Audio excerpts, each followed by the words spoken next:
Hello friends, রুবিস cookery থেকে আমি Ruby আপনাদের সকলকে স্বাগত জানিয়ে শুরু করছি আজকের রেসিপি প্রন ক্যাপসিকাম মশলা। নিয়েছি 1 টিস্পুন গোটা জিরে এবং 2টো শুকনো লঙ্কা, 2টো মিডিয়াম সাইজ পেঁয়াজ কুচিয়ে নিয়েছি।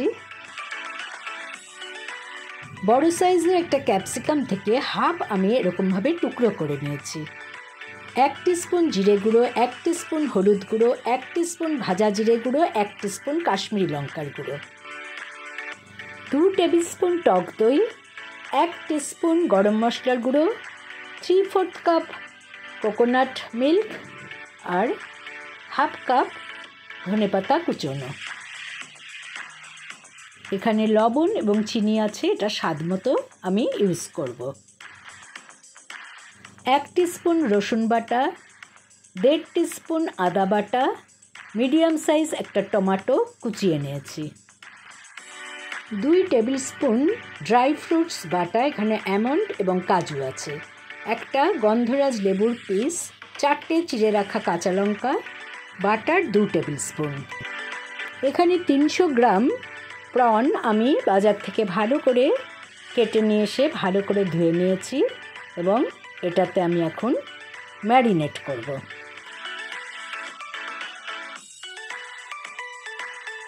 দিলাম হাফ টিস্পুন লবণ, 1 টিস্পুন হলুদ গুঁড়ো, 1 টিস্পুন কাশ্মীরি লাল লঙ্কার গুঁড়ো। সব কিছু ভালো করে মেখে আমি প্রায় 15 মিনিটের জন্য রেস্টে রেখে দিলাম।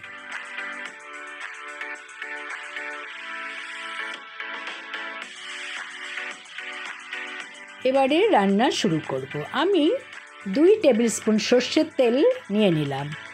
তেলটা গরম হলে আমি একে একে ম্যারিনেট করে রাখা মাছ এতে দিয়ে দিলাম। চিংড়ি মাছ কখনোই বেশিক্ষণ ভাজতে নেই, আমি সামান্য এপিট ওপিট করে নিচ্ছি। বেশি ভাজলে একটা রাবারি ভাব এসে যায়, যা ভালো লাগে না। সামান্য ভাজা হয়ে গেছে, আমি মাছগুলোকে তুলে নিলাম।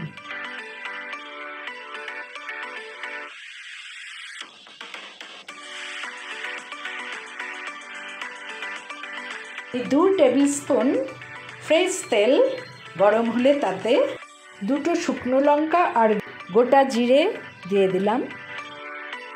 তারপর দিয়ে দিলাম কুচিয়ে রাখা পেঁয়াজ। এখানে 2টো মিডিয়াম সাইজ পেঁয়াজ আমি কুচিয়ে নিয়েছি। যখন গোল্ডেন ব্রাউন কালার হলো তখন এতে আমি দিয়ে দিলাম রসুন বাটা এবং আদা বাটা। রসুন বাটা 1 টিস্পুন, আদা বাটা 1.5 টিস্পুন। সুন্দর যখন মশলা ভাজার গন্ধটা বেরোবে তখন এতে আমি দিয়ে দিলাম স্বাদ মতো লবণ, দিলাম কুচিয়ে নেওয়া টমেটো। সব কিছু ভালো করে নেড়ে নিচ্ছি।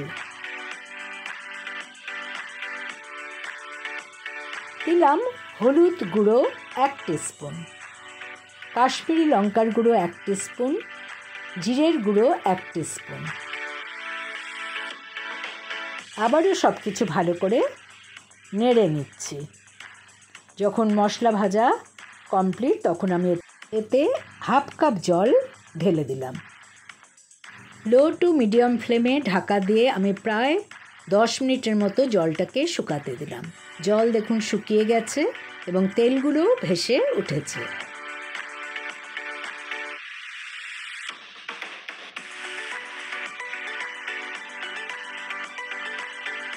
টক দই 2 টেবিল স্পুন আমি এতে অ্যাড করে দিলাম।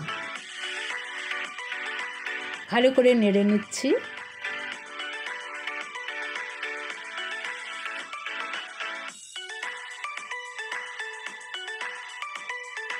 এবারে 1 টিস্পুন চিনি আমি এতে অ্যাড করেছি, এটা সম্পূর্ণই অপশনাল। আমি ড্রাই ফ্রুটস বাটা এতে 2 টেবিল স্পুন অ্যাড করে দিলাম। আপনারা যে কোনো ড্রাই ফ্রুটসই এখানে বেটে দিতে পারেন। আমি জল দিয়ে পাত্রটা ধুয়ে এতে দিয়ে দিলাম। সব কিছু ভালো করে মিশিয়ে নিচ্ছি।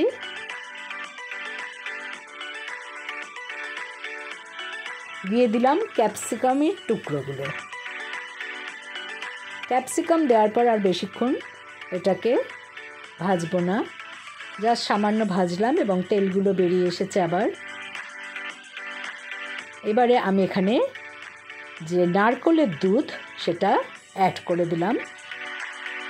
ড্রাই ফ্রুটস বাটা দিলে অলওয়েজ ভালো করে তলাটা নেড়ে নিতে হবে, তা না হলে কড়ার গায়ে লেগে যেতে পারে।